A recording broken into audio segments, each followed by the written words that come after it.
The fluorescent lights of Holman Correctional Facility hummed their cold, mechanical song as the clock on the wall ticked down to 6:47 a.m.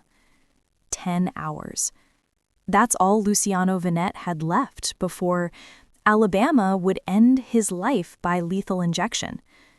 The death row corridor held its breath, waiting, watching, as it always did when a man's time was measured in hours rather than years. But then something happened that would shock everyone in that maximum security prison. Warden Marcus Hayes stood outside cell block D, his weathered face etched with confusion as he read the handwritten note for the third time. His fingers trembled slightly, not from fear, but from the unprecedented nature of what he was holding. In his 27 years managing death row inmates, he had never seen a final request like this. "He doesn't want a last meal," Hayes muttered to Officer Ramirez, his voice barely above a whisper. "He doesn't want to see his lawyer. He doesn't want clergy or family." He paused, his eyes scanning the words again, making sure he hadn't misread them. "He wants to see the maid's daughter." Officer Ramirez's eyebrows shot up. The maid's daughter? What maid? "A girl named Christabel Banks. Says here she's the only person he wants to see before he dies." The silence that followed was deafening. Every guard on duty stopped what they were doing. Prisoners in nearby cells pressed their faces against the bars, straining to hear. This was Luciano Vinette they were talking about, one of the most feared organized crime figures in Alabama's history.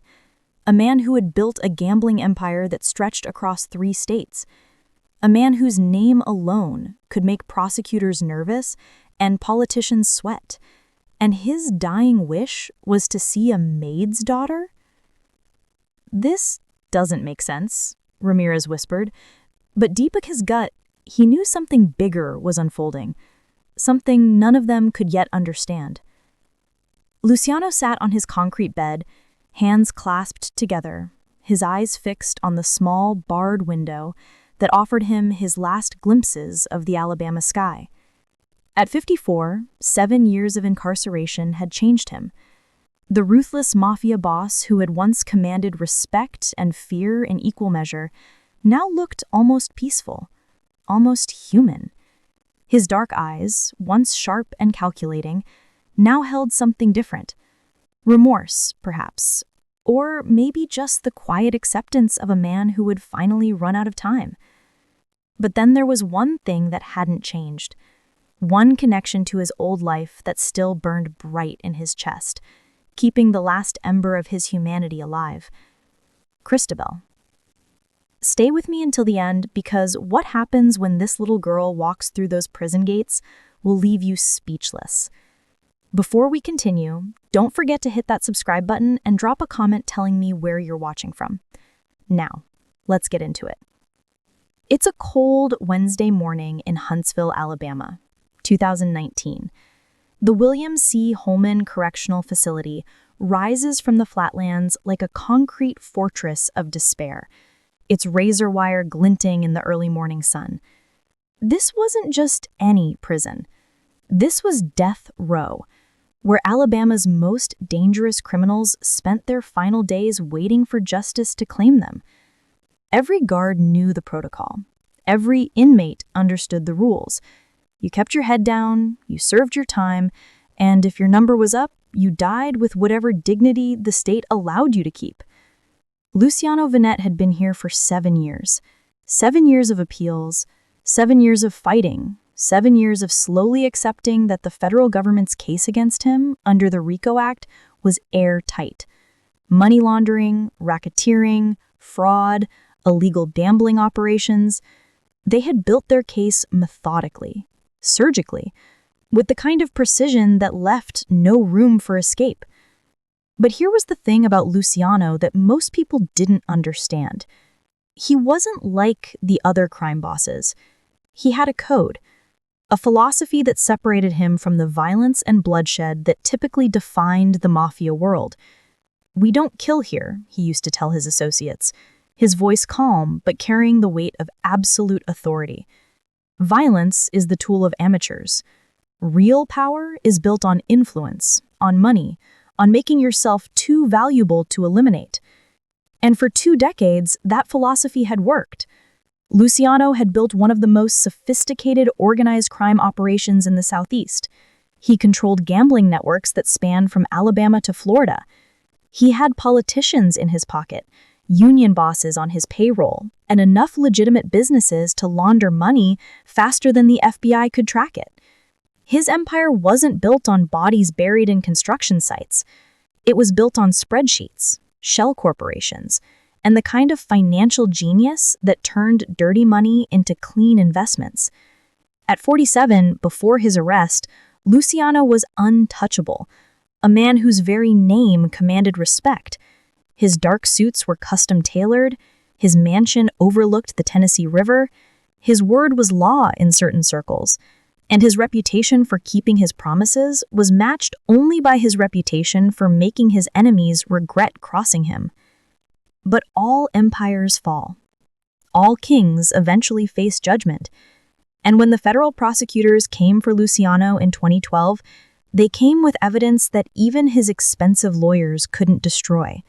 The RICO case was devastating. Witness testimony, financial records, wiretaps, they had everything. Almost. What they didn't have was a murder charge, because Luciano's code had held. In a world where violence was currency, he had somehow built his kingdom on different principles. And that distinction mattered. It was the difference between execution and a lengthy prison sentence. Or, at least, it should have been. The murder charge that landed him on death row came later, and it came from a night that would haunt Luciano for the rest of his life. But then, 12 years ago, something happened that would shatter the carefully constructed life Luciano had built. Something that would introduce a light into his world of shadows. Something that would, ultimately, become his salvation. Luciano was driving home from one of his legitimate businesses, a restaurant in downtown Huntsville, when he saw her.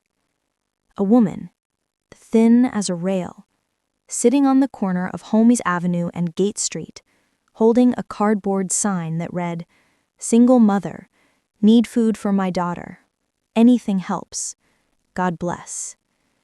Her name was Fina Banks, and beside her, pressed against her side for warmth in the November cold, was a little girl no more than 5 years old. The child's name was Christabel. Most men in Luciano's position would have driven past, would have told themselves it wasn't their problem, would have rationalized that the world was full of hard luck cases and you couldn't save them all. But something about that scene, about that mother holding her daughter close while the world walked by indifferently, cracked something open in Luciano's chest. He pulled over. "What's your story?" he asked, rolling down his window. Fina's eyes were wary, uncertain. "We just need a little help, sir. Just enough for food. My daughter hasn't eaten since yesterday." Luciano looked at the little girl. Christabel stared back at him with wide, trusting eyes. There was no fear in her gaze, no judgment, just the innocent curiosity of a child who didn't yet understand how cruel the world could be. "How long you been out here?" Luciano asked. 3 days, Fina admitted, her voice breaking. "I lost my job at the factory. Got evicted 2 weeks ago. Been staying in my car, but it broke down yesterday. I just need to feed my baby." The silence that followed was deafening. Traffic moved around them, people going about their lives, oblivious to the moment unfolding on that street corner. But Luciano wasn't oblivious. For the first time in years, he felt something other than the calculated coldness that defined his business dealings. "You got any skills?" he asked. Fina's eyes were wary, uncertain. I can clean. I'm good at cooking. I used to work as a maid before the factory." Luciano nodded slowly, his mind already working through the logistics. I've got a big house, too big for just me. Need someone to keep it running. You interested in a job? Fina's face transformed. Hope, pure and desperate, flooded her features. Are you serious? I don't joke about business, Luciano replied. You work hard, I'll pay fair. You and your daughter can stay in the guest house on my property. Get yourself back on your feet. And that's how Christabel Banks came into Luciano Vinette's life. The little girl who would change everything. You see, Luciano Vinette hadn't always been the cold, calculating crime boss that federal prosecutors portrayed in court. Once upon a time, he had been a different man. A man who understood what it meant to dream of something better than the cards life dealt you. 32 years earlier, Luciano had been born in Mobile, Alabama, to Italian immigrants who worked themselves to the bone trying to build a life in America. His father, Giuseppe, had died when Luciano was just 14, leaving his mother, Rosa, to raise 3 children alone. Luciano had watched his mother age 20 years in the span of 5 years, watched her hands become gnarled and arthritic from scrubbing other people's floors, washing other people's clothes. He had sworn he would never let anyone he loved suffer like that again. But that's not the tragedy that defined him. That came later. When Luciano was 23 years old, newly married to his college sweetheart Isabella, they had planned for a family. Isabella was pregnant with their first child, a daughter they were going to name Sophia. Luciano was working legitimate jobs then, trying to do things the right way, trying to build something honest. But honest work didn't pay enough.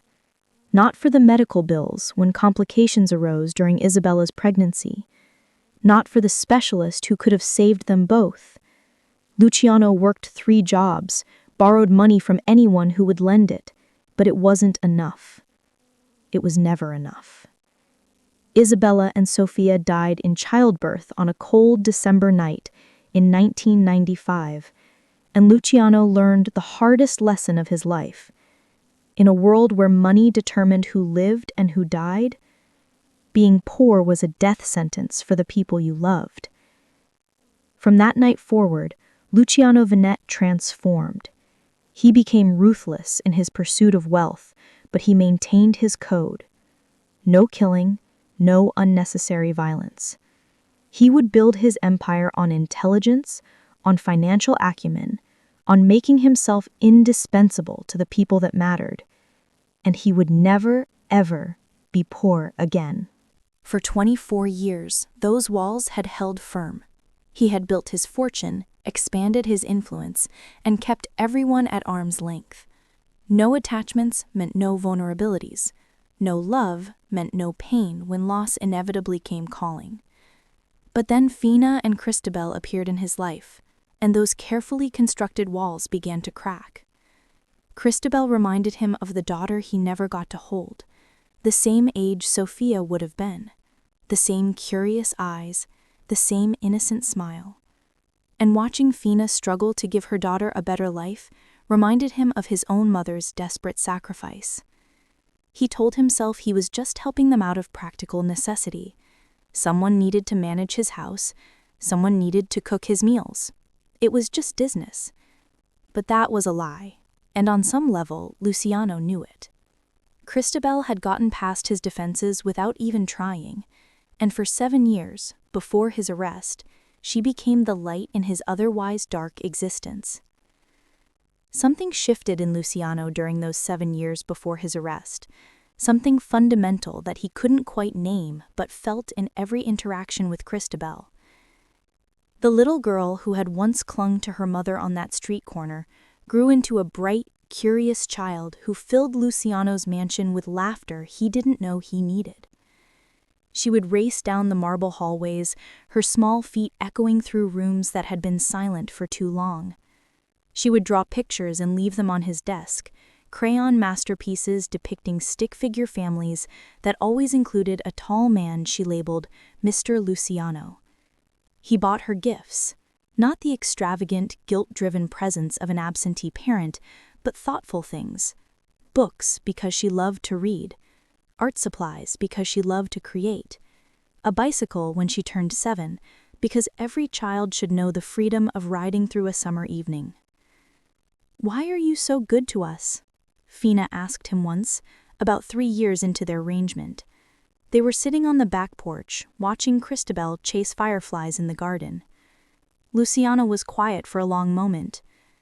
"Because someone should be," he finally said, his voice carrying a weight of unspoken grief. Fina studied his face, seeing something in his eyes that he rarely let show. "You lost someone, didn't you? Someone you loved." "A long time ago," Luciano admitted. "Too long ago to matter now." But it did matter. Every day it mattered. Every time Christabel ran to him when he came home from business meetings, every time she asked him to help with her homework, every time she looked at him with complete trust and called him Uncle Luciano, it mattered. The walls he had built around his heart weren't crumbling dramatically. They were eroding slowly, quietly, like water wearing down stone over years. And by the time Christabel was 12, those walls were barely standing at all. Which made his arrest in 2012 all the more devastating. The FBI came at dawn, 30 agents in tactical gear, turning his home into a crime scene. Luciano had always known this day might come. He had prepared for it, legally and financially. But what he hadn't prepared for was Christabel's face as they led him away in handcuffs. She had come running from the guest house when she heard the commotion, her mother trying desperately to hold her back. But Christabel broke free, racing across the lawn in her pajamas, tears streaming down her face. "Uncle Luciano!" she screamed, her voice breaking with fear and confusion. "Uncle Luciano!" That moment, frozen in time, would haunt Luciano for the next 7 years. The last memory of freedom. The last time he saw Christabel before the prison walls closed around him. The last time he felt anything other than the cold numbness of a man who had lost everything that mattered. Or so he thought. For 7 years, Luciano fought his case from behind bars. 7 years of appeals, motions, legal maneuvering. His lawyers were the best money could buy, but the RICO case was airtight. The money laundering charges, the fraud, the gambling operations, all of it documented, all of it proven beyond reasonable doubt. But there was one charge that never made sense, one accusation that contradicted everything Luciano had stood for his entire criminal career: murder. The prosecution claimed that on March 15, 2012, 3 weeks before his arrest, Luciano had personally killed a rival operator named Marcus Delaney in his own home, shot him twice in the chest during a dispute over territory, left him bleeding out on his kitchen floor while his wife cowered in the bedroom. "I didn't do it," Luciano told his lawyers, his voice steady and certain. "I've never killed anyone in my life. That's not how I operate." But the evidence said otherwise. Luciano's fingerprints were found at the scene. A witness placed him there that night. The murder weapon, though never recovered, had been purchased through one of his shell companies. The jury deliberated for 14 hours before returning with their verdict: guilty of first-degree murder, guilty of conspiracy, guilty under the RICO Act, death by lethal injection. Luciano's appeals had exhausted themselves one by one. The Alabama Supreme Court upheld the conviction. The federal courts declined to intervene. And now, on this cold Wednesday morning in 2019, he had exactly 10 hours left to live. Most men in his position would use those final hours to rage against the injustice, to protest their innocence one last time, to spend precious minutes with family members saying goodbyes they'd never get to say again. But Luciano Vanette only wanted one thing, one person, The girl who had cracked open his heart and shown him what it meant to love something more than yourself. "Warden Hayes," Luciano said through the bars, when the warden came to confirm the final arrangements. His voice was calm, measured, the same tone he'd used to negotiate million-dollar deals in his former life. "I want to see Christabel Banks, the maid's daughter. She's 18 now, lives in Huntsville. I need to see her before I die." Hayes frowned. "That's an unusual request. Family visits are standard, but—" "She is family," Luciano interrupted quietly. "The only family that matters. I need to tell her something important. Please." There was something in Luciano's eyes, a quiet desperation that the warden recognized.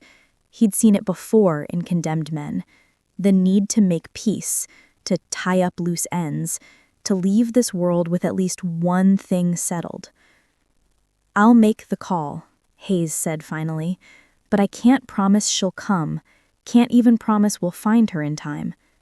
Luciano nodded, his hands gripping the bars. "She'll come. I know she will." And Luciano Vanette never made predictions he wasn't certain of. The call came to Christabel Banks at 8:15 a.m. She was in her small apartment on the east side of Huntsville, getting ready for her shift at the library where she worked part-time while finishing her degree in social work. Her phone rang with an unknown number, and something in her gut told her to answer it. "Miss Banks?" The voice was official, formal. "This is Warden Marcus Hayes from Holman Correctional Facility. I'm calling regarding Luciano Vanette." Christabel's hand froze, her coffee cup halfway to her lips. She hadn't heard that name spoken aloud in 7 years. 7 years since that horrible morning when federal agents had dragged him away in handcuffs. 7 years since her mother had pulled her back from running after him. 7 years since the man who had saved their lives had disappeared into the prison system. Is he okay?" Her voice was barely a whisper. There was a pause on the other end. "Miss Banks, Mr. Vanette is scheduled for execution today at 6 p.m. He's asked to see you. It's his final request. We have approximately 9 hours to arrange the visit if you're willing to come." The world tilted. Christabel gripped the edge of her kitchen counter, her breath catching in her chest. Execution. The word hit her like a physical blow. She had known about his conviction, of course. Her mother had followed the trial obsessively, crying through every news report, insisting that there had been a mistake, that Uncle Luciano would never kill anyone. But all Christabel remembered was the man who had given her mother a job when no one else would, the man who had given them a home when they had nowhere to go, the man who had looked at a desperate woman and her hungry child on a street corner and seen people worth saving. At 9:47 a.m., Christabel Banks walked through the gates of death row, her heart pounding, her hands shaking, with no idea that the next few hours would change everything. They brought Luciano out to a small courtyard behind the prison, a secured outdoor area where death row inmates could sometimes meet with visitors under strict supervision. He was in chains, his hands cuffed, 2 guards flanking him, but when he saw Christabel standing there, waiting for him, his entire face transformed. "Christabel," he breathed, his voice cracking on her name. She ran to him without thinking, without caring about the guards or the protocols or the fact that they were in a maximum security prison. She ran straight into his arms, and despite the chains, despite the 7 years of separation, despite everything, he held her. "I'm so sorry," Luciano whispered into her hair, his voice thick with emotion. "I'm so sorry for everything, for leaving you, for letting you down."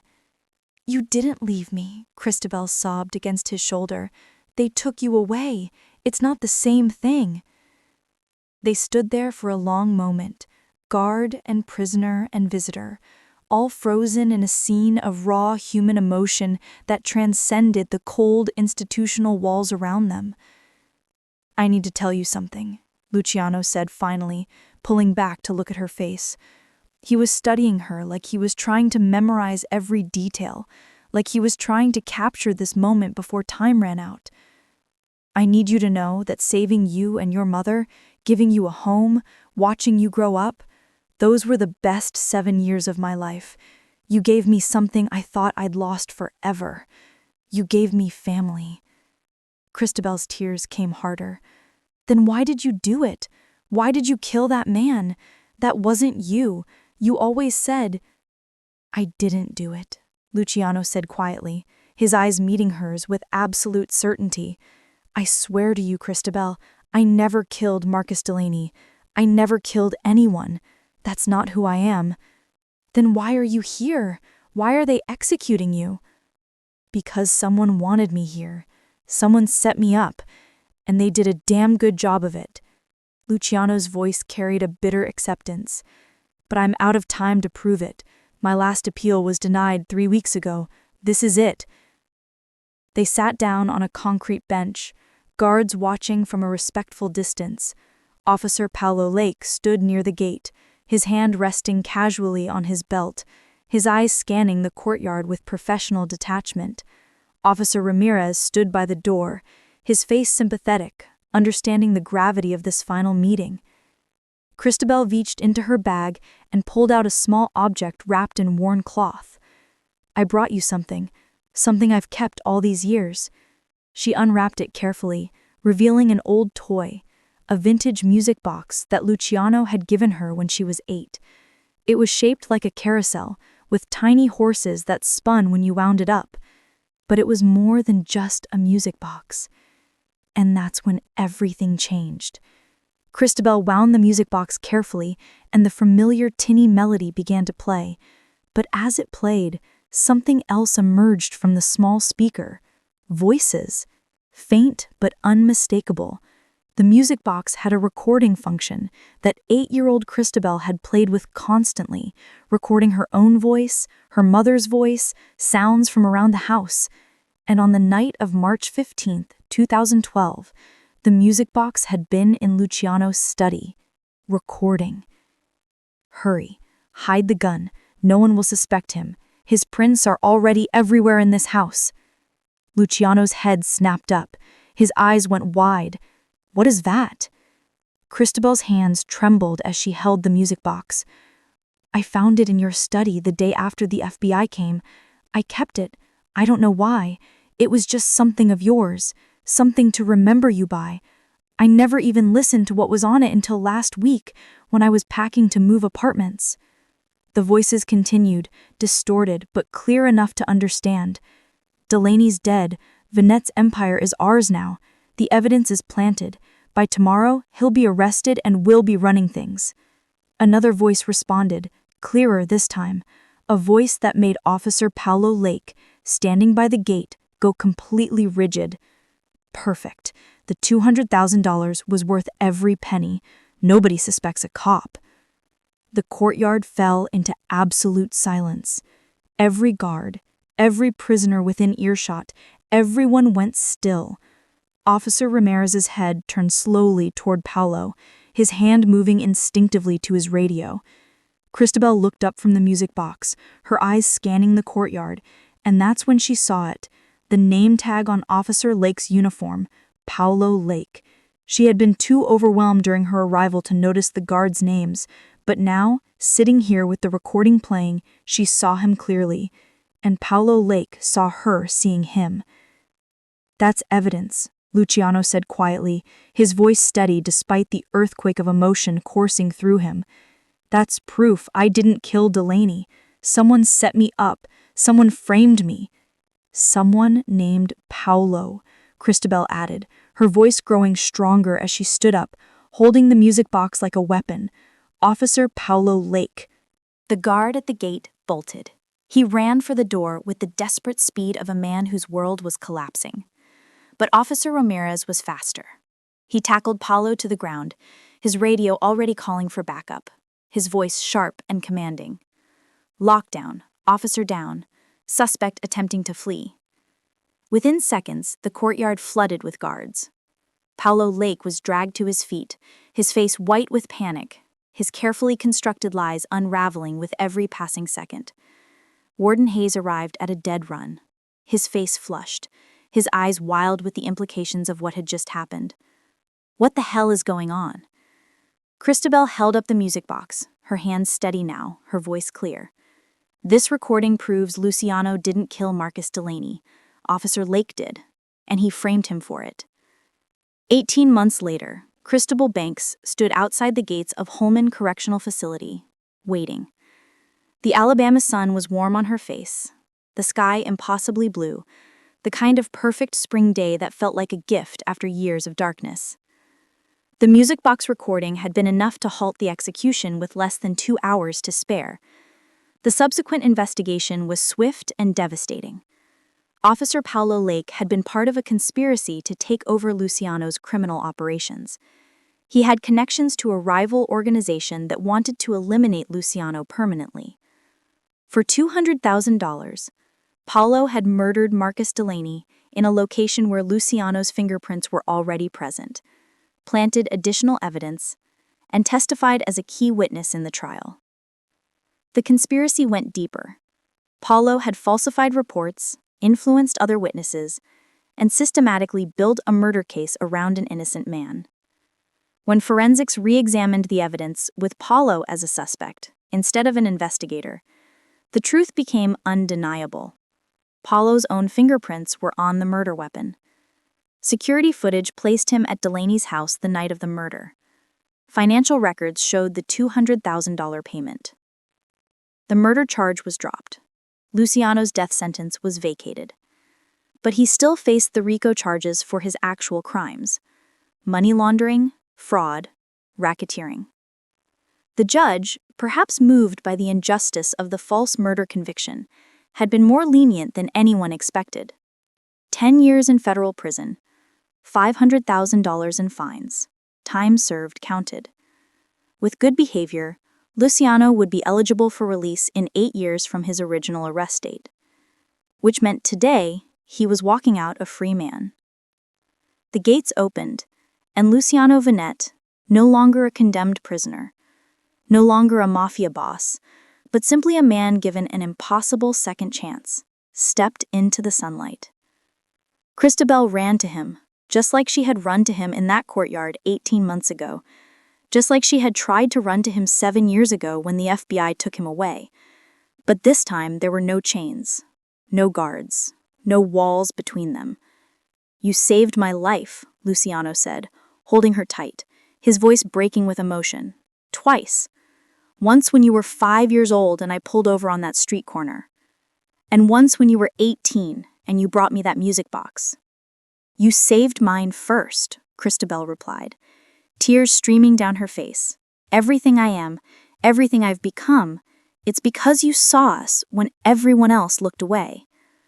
Fina Banks stood nearby, older now, but smiling through her own tears. The three of them, the unlikely family that had been forged, not through blood but through choice, through loyalty, through love that transcended the boundaries of conventional relationships. The city of Huntsville whispered about the mafia boss who had been saved from execution by a child's toy. But Christabel knew the deeper truth that the headlines missed. She hadn't saved him. They had saved each other. Sometimes the smallest acts of kindness echo across years. Sometimes a chance meeting on a street corner can change the trajectory of multiple lives. Sometimes the most powerful people in the world are not the ones with money or influence or fear at their command. Sometimes the most powerful person in the world is simply the one who refuses to give up on someone they love.